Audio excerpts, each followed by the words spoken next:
बंधु जयराम जी की अपनों से अपनी बात में स्वागत है। मैं हूं डॉक्टर संजय पाटीदार।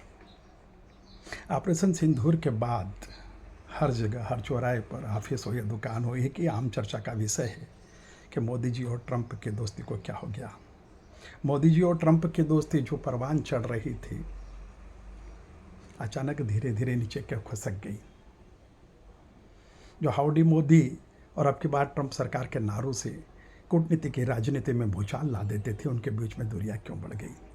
जो मोदी जी अपने मित्र, अपने परम मित्र ट्रंप के लिए मीठे मीठे आम ले जाते थे, वही परम मित्र उन भारत के आम की खेपों को क्यों रुकवा देते हैं। जो ट्रंप और मोदी जी आपस में मोबाइल पर बड़ी बड़ी बातें करते तो वही ट्रंप भारत में मोबाइल फैक्ट्री लगाने के लिए मना क्यों कर देते हैं। ट्रंप 1 मोदी जी के नंबर 1 के दोस्त हुआ करते थे, वहीं ट्रंप 2 के साथ दो हाथ की दूरी क्यों बढ़ गई। परम मित्र बताना भी कूटनीति का एक हिस्सा होती है। बड़े व्यक्तियों की जीवन पर चर्चा करने से पहले उनके अतीत के जीवन पर, उनके कार्यशैली पर, उनकी विचारशैली पर विचार करना आवश्यक है, तभी हम सही आकलन कर पाते हैं। मोदी जी के जीवन की बात करें तो मोदी जी ने अपना हिमालयन जीवन जिया, संघ के स्वयंसेवक के रूप में एक परिव्राजक का जीवन जिया, संगठन में उन्होंने एक कुशल संगठनकर्ता का जीवन जिया, प्रशासनिक जीवन में उन्होंने सीएम के नाते जीवन जिया। वहीं ट्रंप महोदय एक बड़े बिजनेसमैन थे, एक सफल बड़े बिजनेसमैन थे, बड़ी बड़ी डील करते थे, एक बड़े डीलर थे, न कि पॉलिटिकल लीडर। और वे WWE के प्रायोजक थे।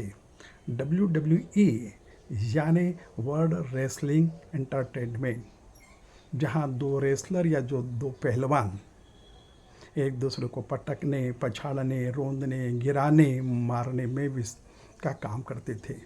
या दूसरे शब्दों में कहें कि ट्रंप महोदय को पटकने, पछाड़ने, गिराने, मारने, रोंदने के काम में मज़ा आता था और इन कामों में, इस खेल में वे अपना पैसा लगाते थे। और इसी रेसलर की आदत के कारण हो सकता है उनके समर्थकों ने बाइडेन जी के सामने दूसरा चुनाव हारने के बाद राष्ट्रपति भवन पर हमला कर दिया। ये किसी महान लोकतांत्रिक देश को, किसी बड़े देश कहलाने वाले देश को ऐसी छोटी और टुच्ची हरकत शोभा नहीं देती। ऐसी छोटी और टुच्ची हरकत बांग्ला जैसे देश को शोभा देती है। चुनाव में के बाद निर्वासित जीवन जिया इन्होंने। 4 साल के निर्वासित जीवन ने ट्रंप महोदय को घायल से खूंखार बना दिया। अभी हाल के चुनाव में उन्होंने बड़ी घोषणाएं की कि मैं रसिया और यूक्रेन का युद्ध 1 सप्ताह में रुकवा दूंगा, इजराइल और हमास का युद्ध 1 सप्ताह में रुकवा दूंगा। चुनाव जीतने के बाद, अमेरिका का चुनाव जीतने के बाद उनको ऐसा लगा कि मैं विश्व का चुनाव जीत गया। माना कि अमेरिका विश्व का सिरमौर देश है, आर्थिक रूप से, सामरिक रूप से, डिप्लोमेटिक रूप से सक्षम और समर्थ है, परंतु अमेरिका की इस ताकत को ट्रंप महोदय ने अपनी खुद की निजी ताकत मान लिया और उन्होंने 5 बड़ी बड़ी घोषणाएं की चुनाव जीतने के बाद। उन्होंने कहा कि ग्रीनलैंड जो डेनमार्क का स्वायत्त हिस्सा है वो अमेरिका का होगा, पनामा की नहर अमेरिका की नहर होगी, मैक्सिको की खाड़ी अमेरिका की खाड़ी बढ़ेगी, कनाडा अमेरिका का 51वां राज्य बनेगा और गाज़ा अमेरिका का होगा और गाज़ा के 20 लाख लोगों को मिस्र और जॉर्डन भेज देंगे। इन 5 बड़ी घोषणाओं ने भौगोलिक भूचाल ला दिया और ये ही नहीं रुके और उन्होंने फिर 6ठी घोषणा की, मैं रेसिप्रोकल टैरिफ लगाऊंगा। रेसिप्रोकल टैरिफ जिसे आम भाषा में कहते हैं जैसे को तैसा, या किसी बड़े देश को, किसी लोकतांत्रिक देश को जैसा कि तैसा की नीति शोभा नहीं देती। इस जैसे कि तैसा की नीति ने अमेरिका की छवि को धूमिल कर दिया। इन 6 घोषणाओं को पालन करने में अमेरिकी प्रशासन को छठी का दूध याद दिला दिया। अमेरिका में जगह जगह विरोध के स्वर उठने लगे, इन्हें अपने ही देश में इनकी भिद्दी पिटने लगी। फिर इस बीच में लाल सागर में हुतियों ने अमेरिका के जहाज़ों पर आक्रमण कर दिया। यह अमेरिका प्रशासन के लिए और ट्रंप के लिए निजी हमला जैसा लगा। उन्होंने हूथियों से बदला लिया, उस पर आक्रमण किया और हूथियों को सबक सिखाने के लिए हूथियों का साथ देने वाले ईरान को सीधे सीधे चुनौती दे दी कि मैं ईरान को विश्व के नक्शे से मिटा दूंगा। ईरान के लोग नरक की यातना भोगेंगे और ईरान से बदला लेने की कूटनीति ने ही उनके अंदर इस्लामिक प्रेम जगाया और इसी इस्लामिक प्रेम के कारण उन्होंने सऊदी अरब और कतर का दौरा किया। कतर जिसे एक समय तक टेररिस्ट स्टेट कहते थे, उसी टेररिस्ट स्टेट कहलाने वाले कतर से इन्होंने 3400 करोड़ का जहाज़ गिफ्ट में लिया। सऊदी अरब से 600 करोड़ का अरब का निवेश किया। सऊदी अरब और कतर से जाने के ठीक 2 दिन बाद इन्होंने 2 कट्टरपंथी जिहादियों को अपनी प्रेसिडेंशियल एडवाइजरी कमेटी का सदस्य बनाया, जो अमेरिका में प्रेसिडेंट को सलाह देते हैं। ऐसे 2 कट्टरपंथी जिहादियों को इन्होंने अपना समर्थक बनाया।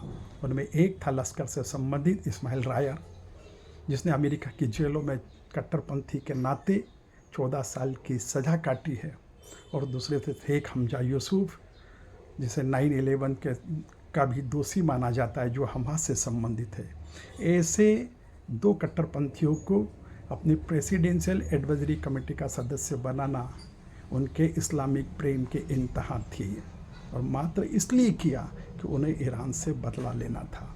मैं यह पूरा घटनाक्रम इसलिए बता रहा हूँ कि इन सब घटनाओं का मोदी जी और ट्रंप की दोस्ती के साथ संबंध है।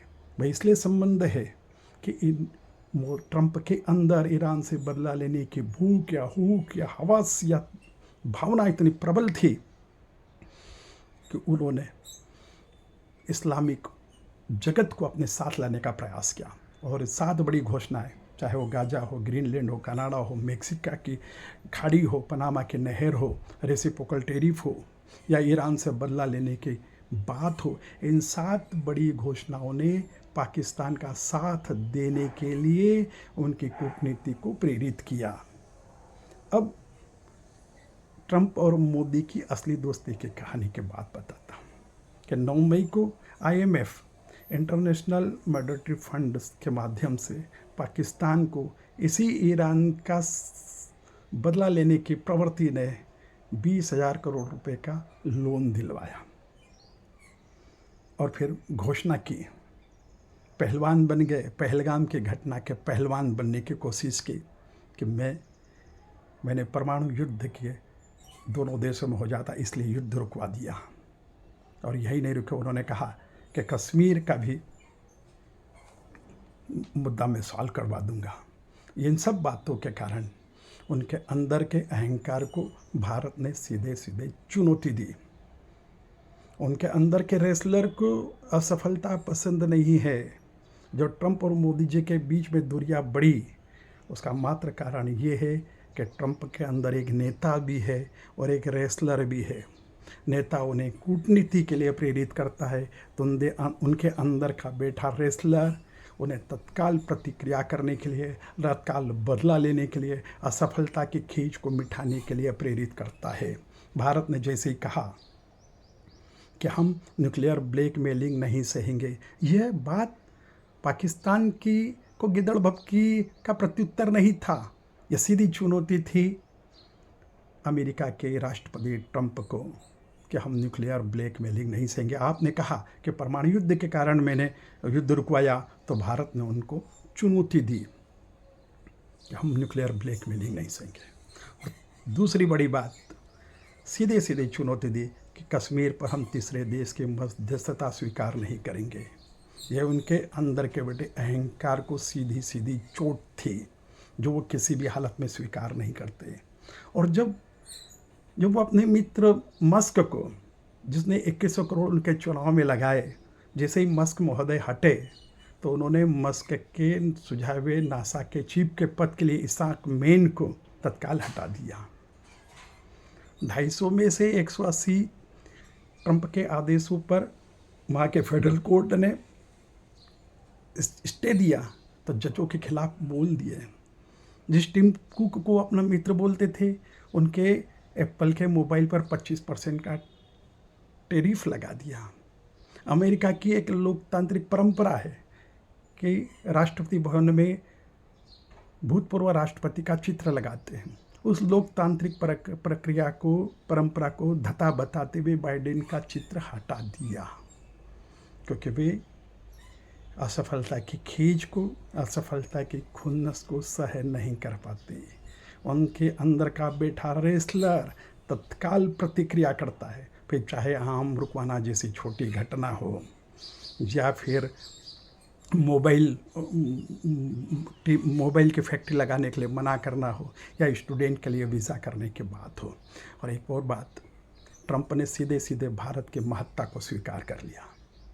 उन्होंने कहा कि अब भारत अपना ख्याल स्वयं रख लेगा।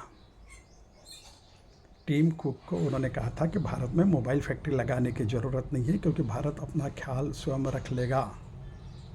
इसका मतलब कि ट्रंप ने भारत की और मोदी जी की महत्ता को स्वीकार कर लिया है।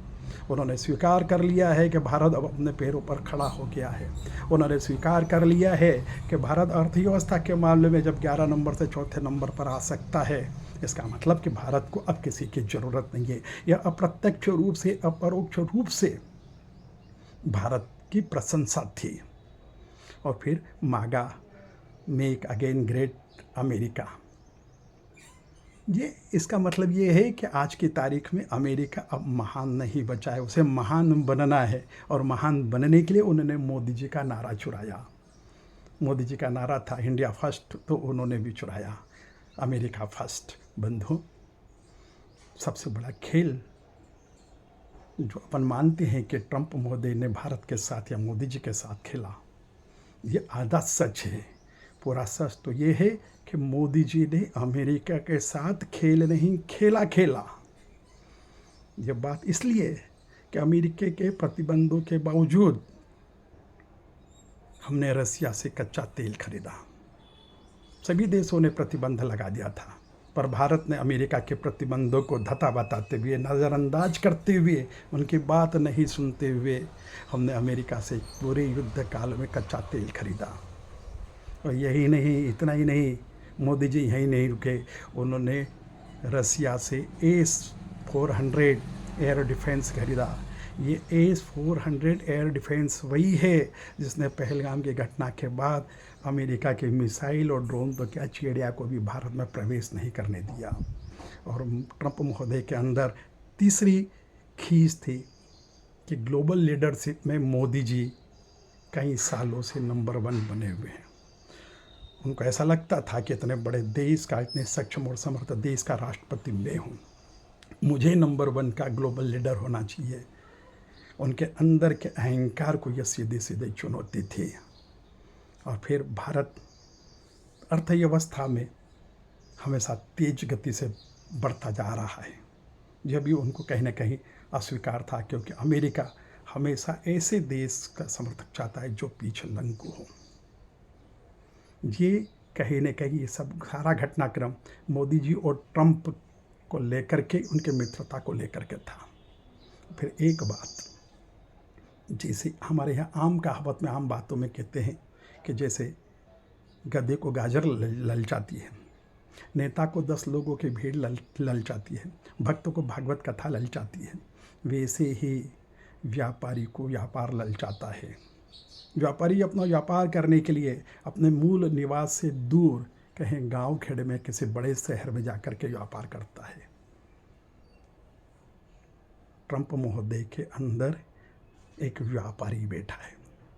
2 चीज़ें एक साथ काम कर रही है ट्रंप, एक नेता भी काम करता है, व्यापारी भी काम करता है।